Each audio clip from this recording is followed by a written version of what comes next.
Chapter 12 Raisinets. It's Saturday night and my mom has a date with Ben. They're going to drop off my grandfather and me at the movie theater, grab dinner, and pick us up on the way home. I watch her as she gets ready. Her hair is blue now.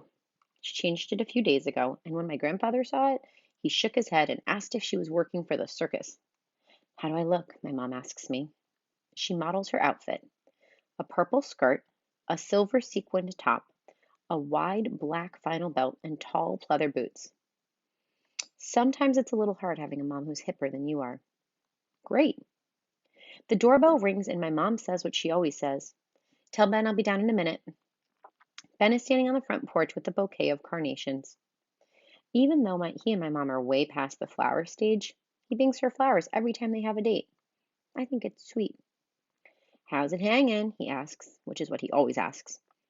My mom says that the thing she loves most about Ben is that there's no drama, which is a funny thing for a drama teacher to say. I like that he doesn't try to be my dad. He's just Ben. She's still getting ready. She'll be down in a few minutes, I say, although we both know she'll probably be a while.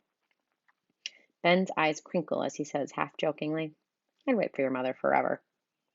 He's asked my mother to marry him twice, and both times she's told him she wasn't ready.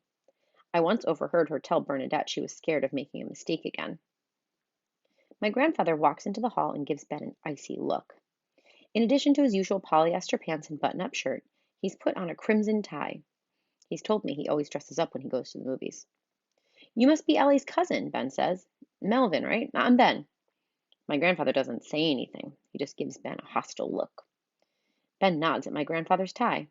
So you're a tie guy, huh? That's pretty classic. Classic is definitely a good way to describe my grandfather. My mother walks in. You look beautiful, Lissa, he says. He points to her top. She points to her top. Not too sparkly? Ben smiles. It's perfect. You need a shawl, my grandfather tells her. What? My mom asks. All that skin, my grandfather insists. It's like something a teenager would wear. You need a shawl. My mom's mouth opens and closes in fury, like this. After the movie, my grandfather and I wait outside to get picked up. The nightly parade is going on. Girls walk with arms linked by boys who pretend not to notice them, while other boys whiz by on skateboards. Idiot, my grandfather comments when a skateboarder executes a neat flip. One good fall and he'll need a knee replacement. He shakes his box of Raisinets. He's already worked his way through a bag of popcorn, a box of gummy bears, nachos, a root beer, and a milkshake. They're not as good as they used to be, he complains. They're just chocolate-covered raisins, I say. How can they taste different? They were just better, like a lot of things. Like what? Like movies. That one was a piece of garbage. Back in my day, they made quality movies. It was an animated fairy tale that I didn't like much either, but I really wanted to see a Japanese horror film that was sold out.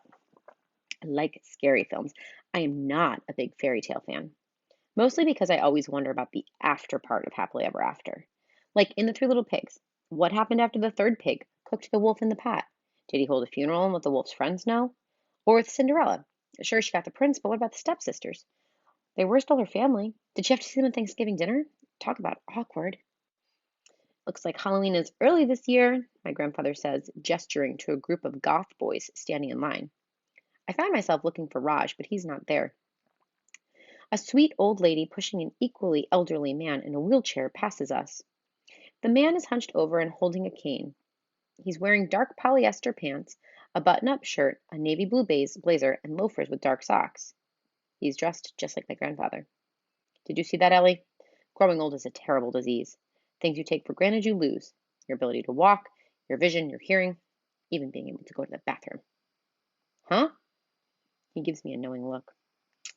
Everything falls apart when you get old.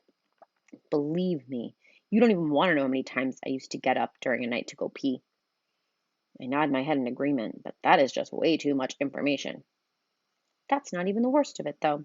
They stick you in nursing homes and assisted living facilities just because you're old. Kind of like middle school. Then do you know what happens? He pauses dramatically. Everybody around you starts dying. Heart attack, strokes, cancer. People you've known your whole life are just gone. People you love. Can you imagine how painful that is? I think of Brianna. There's a chorus of laughter from a bunch of kids as a boy kicks his skateboard in the air. I'd rather be dead than old, he declares. Then he crumples the raisinette box.